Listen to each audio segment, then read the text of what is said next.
Welcome back to Joe Stunner Boxing. Sometimes you get an old gunslinger of a fighter who everybody writes off and says, oh, they're past it, they're yesterday's news. And of course, they upset the apple cart and spring a victory that no one saw coming, usually in a manner that no one saw coming as well. And such was the case with Ryan Walsh, 38 years of age, former British featherweight champion. I think he had about 5 or 6 featherweight title fights at British level.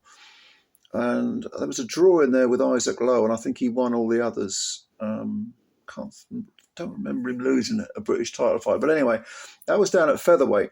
He actually won his first title at Super Bantam, which I think was an English title. He's been a pro for 16 years, Ryan Walsh. He's now up at lightweight, and he sprang an almighty upset against Reece Mould, who is about 9 or 10 years younger.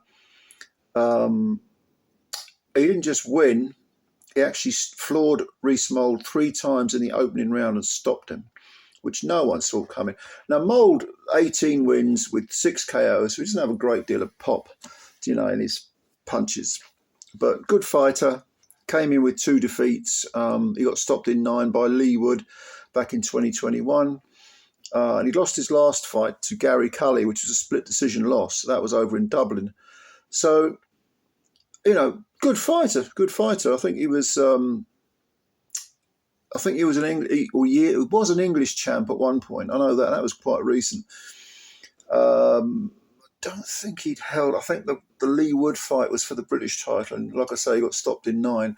But nevertheless, being younger and one would presume fresher, he was the favourite to beat Walsh. Well, they came out. Like I say, Walsh started as a super bantam. Now he's up at lightweight, but you wouldn't notice it. I mean, he's not. He doesn't look remotely as if he can't carry the weight. He looks like he's built. He's grown in naturally into that lightweight division, and he started very well. He started very quickly, putting some good, sensible pressure on the Mould. Mould on the back foot, a little bit looser. Wasn't running, but they were exchanging blows. But I think Mould was considered, probably, I think, beforehand people were saying, well, Walsh has got to win the early rounds. This was a 10-rounder, not 12-rounder. Even though one of those, I think, some sort of belt was on the line, some sort of insignificant belt. Anyway, the point was that Walsh did start quicker, and Mould, you would think, would have a tighter defence. But no, he was quiet. Even though he was on the back foot, he wasn't running. He was quite content to exchange a few blows with Walsh. But Walsh was really picking his punches well. He was using that experience. He's done 10 rounds many times before. Ryan Walsh, 29 wins, 13 KOs in the wins column. He'd lost 4 times. Excuse me, he lost 4 times, but he'd never been stopped. And he had a couple of draws on the record as well. So he's very, very durable. And probably, with the benefit of hindsight, if you've got a tough old veteran in front of you, you really want to, for the opening round or two, if he's being very aggressive, you want to just tighten up the defence and have a look at him and let him sort of shoot his bolt, see what he's got.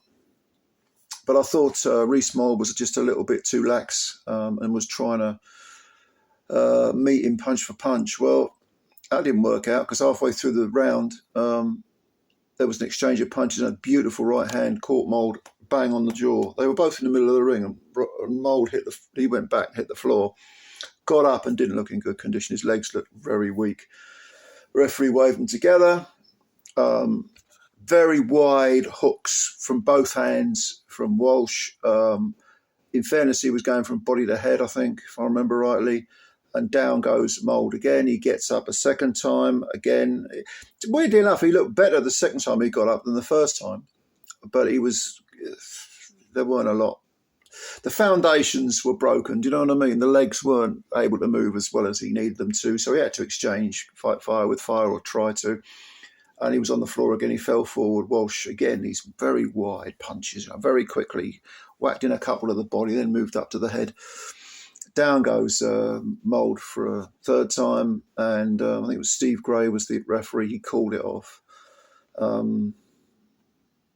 Yeah, not a surprise really. Not a surprise at all really. I think it was about half a minute, maybe a bit longer in the round. But a massive win for Ryan Walsh. At 38, he keeps his career very much alive. All that experience of all those British title fights came to fruition, really.